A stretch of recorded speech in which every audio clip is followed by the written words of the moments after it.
1947 बिहार एक नए भारत के उदय पर खड़ा है। इसकी खदानें कोयले और लोहे से भरी हैं। इसके लोग कारखानों और नौकरियों के सपने देख रहे हैं। लेकिन दिल्ली में लिया गया एक फैसला और पटना में उसकी अनदेखी उन सपनों को दफन कर देगा। कौन था जिम्मेदार और हम आज भी उनकी चुप्पी के साथ क्यों जी रहे हैं? स्वागत है अ कॉस्ट ऑफ साइलेंस में। 1952 में जवाहरलाल नेहरू के नेतृत्व वाली केंद्र सरकार ने फ्रेट इक्वलाइजेशन नीति शुरू की। उद्देश्य खनिजों को पूरे भारत में सस्ते में ले जाना ताकि हर जगह कारखाने विकसित हों। लेकिन सच्चाई यह है, इस नीति ने बिहार जैसे राज्यों को लूट लिया।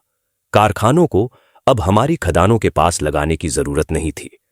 धनबाद या रांची में कारखाना क्यों बनाए जब बॉम्बे में हमारा कोयला उसी कीमत पर मिल सकता था? यह बिहार के खोए हुए अवसरों की कहानी है जो 1947 के ठीक बाद शुरू होती है।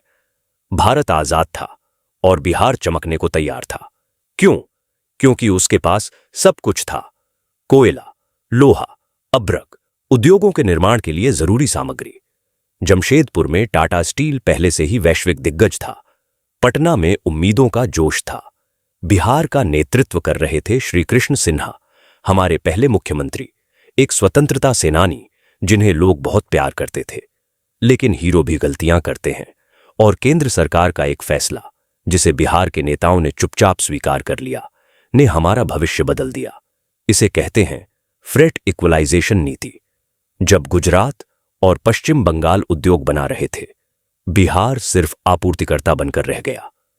अपनी संपत्ति खोद कर दे रहा था, लेकिन बदले में कुछ नहीं मिला। 1960 के दशक तक हमारा औद्योगिक विकास आधा रह गया था। नौकरियां गायब हो गईं। जो कस्बे शहर बन सकते थे वे गांव ही रहे। अब बिहार की सरकार कहां थी?